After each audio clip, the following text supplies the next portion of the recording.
Bonjour les Blaugrana, l'histoire retiendra que ça s'est fait le 18 décembre. Voilà, au Qatar, la bande à Lionel Messi, la bande à Scaloni, voilà, remporté la 3e étoile. Il régnait sur le toit de l'Europe, sur le toit du monde. Oui, l'Argentine est champion du monde. Hommage à l'Argentine, hommage à cette nouvelle génération. Quand on pense, quand on sait par quels moyens, d'où sort cette Argentine-là, personne ne les voyait revenir, personne. Ils ont été ébranlés, ils ont été bousillés par la France. La nouvelle génération s'est enveloppée et s'est évaporée. Les Tevez, les Demichelis, tout ce monde-là, les Macharou n'ont pas pu obtenir cette Coupe du Monde-là. Mais là, Lionel Messi revient. Là, il revient avec ses neveux, il revient avec ses petits frères, il revient avec ses épaules, etc. Donc, champion du monde. Alors, durant cette vidéo, on va parler un peu de l'actualité du Barça. On va également braquer nos regards, braquer une caméra sur un homme qui attire toutes les convoitises, un homme qui vraiment a des éloges en ce moment, qui a peut-être le niveau du Ballon d'Or, qui d'autre que Ferran Torres dans les colonnes de monde. On parle de carnaval. Oui, le carnaval Blaugrana, le Barça, c'est la routine, c'est la même été, jour après jour, on se rapproche de jour en jour, on se rapproche de la Liga, on se rapproche de ce fameux titre continental qui nous fuit depuis combien d'années. Oui, parce que Lewandowski a retrouvé le but. Oui, parce que le futur Ballon d'Or, oui, vous le voyez, il est même dans les colonnes de sport, toujours le même dans les colonnes de sport. On parle de la fête continue. Elle continue parce que quand les Chanois du Barça sont en forme, mais il y a des stats qui ne trompent pas, les amis. On va revenir en long en large sur Ferran Torres. Il y a des stats qui ne trompent pas. Quand Ferran Torres sort un match de ce calibre-là, c'est la victoire. La dernière fois qu'il avait ça, c'était face à Pilsen et on avait gagné. Il était sorti homme du match. Il y a encore un autre. On va parler de quelqu'un d'autre. Alors donc, Lewandowski a buté. Lewandowski a encore... voilà, il a marqué, il a fait 15 buts, vous pouvez le voir ici.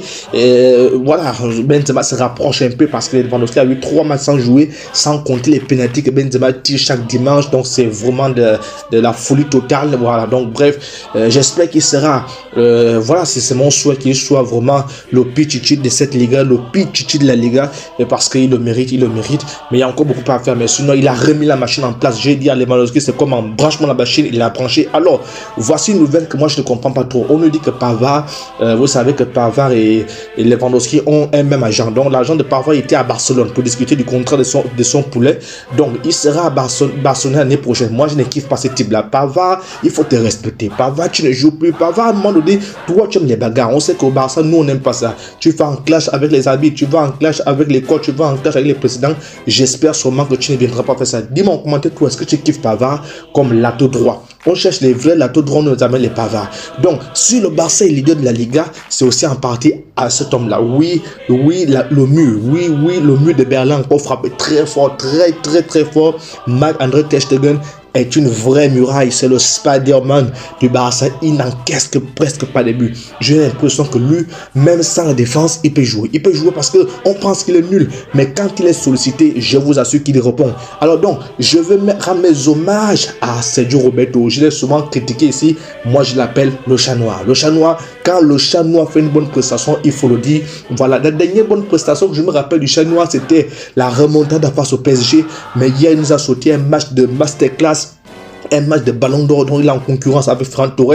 Et s'ils sortent comme ça, si le banc de touche arrive à s'améliorer, ça va permettre à ce qu'on fasse souffler les autres. Ça va permettre à ce qu'il n'y ait pas de blessés. S'ils sont au niveau, voilà, je pense que Pedri ne serait pas blessé. C'est ce qu'on veut, même si tu n'es pas bon, mais c'est ce qu'on veut, le style minimum. Pour les petits clubs, tu montres quand même que tu es au Barça. Oui, tu es au Barça, c'est Sergio Roberto. Oui, le grand-père, tu es au Barça. Oui, tu es au Barça et chapeau.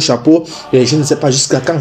Est-ce que ça va durer? Alors, on passe au futur Ballon d'Or. Pour moi, je nomme Ballon d'Or. Voilà, Ferran Torres, il était en feu. Il était habité par l'esprit de Ronaldinho, par l'esprit de Messi. Vous vous rendez compte, Ronaldinho et Messi mélangés, ça donne Ferrandinho Messi. Voilà, donc le gars, il nous a sorti une palette. Il a déjà la plus grande stat en termes de dribbles dans ses matchs, 12 dribbles réussis. Voilà pourquoi on t'a acheté, mon petit. C'est pas les conneries que tu nous fais là. Voilà pourquoi on t'a acheté. Donc continue comme ça et je peux vous rassurer que sa performance d'hier peut amener Xavi à réfléchir. Mais moi, dans une autre vidéo, je viendrai sur le 11 idéal pour affronter Manchester United. Voilà comment on veut. Voilà ce qu'on veut. On n'a pas dépensé l'argent cadeau. Je t'ai pas encore abonné, abonne-toi à Catalan Plus Info. Il faut pas faire comme ton père, comme ton frère Ansu Fati qui ne se gère pas, qui ne nous respecte pas. Aujourd'hui, Ferran Torres a osé. Il a dribblé, il a presque presque tout reçu, il est au four au mollet, voilà ce qu'on attend de toi. Il faut prouver que tu es au Barça, mon petit, il faut prouver ça.